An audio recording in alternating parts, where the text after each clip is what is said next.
তো আমার আরেকটা কথা আছিল এর মধ্যে ছোটবেলায় তো অনেক যেহেতু ইন্টারভিউর মধ্যে অনেক ফ্রেম টেম বিষয় নিয়ে কথাবার্তা হয়েছে।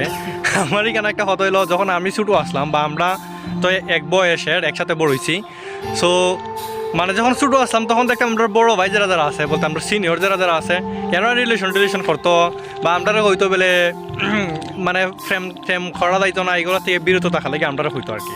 তখন আমরা এগুলো মানতাম। আর এখন আমরা বড় হয়েছি, এই সময় ভাবতাম যে যেহেতু আমরা যে সময় বড় হইমো আমরাও রিলেশন ফ্রেম টেম করতাম পারবো, কিন্তু এখন আমরা বড় হয়েছি, আমরা তো রিলেশনের দ্বারা যাইতাম ওই পারি না।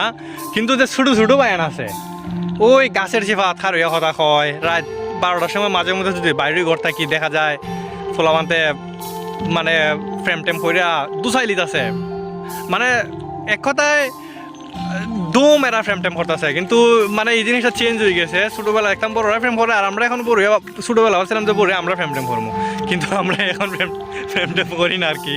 আমরা ছোটো বাইনতে ফ্রেম করে। তো ছোটো বাইনটার উদ্দেশ্যে কিছু কও।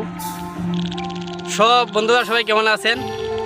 আর যে বন্ধু যে কথা বলছে এটা কিন্তু আসলে রাইট, 99% শিওর। তো আমরা কিন্তু বর্তমানে ফেম একটাও করতে পারছি না লাইফে। আমার বন্ধু তো এইসবই নাই। বেটা এখন কথা হয়েছে মামা তো এগুলার আশেপাশে যায় নাই, সবাই মাসুম বাচ্চা, বুঝছেন? আসলে একটা কথা আছে না যে নিজের দোষ কেউ বলতে চায়।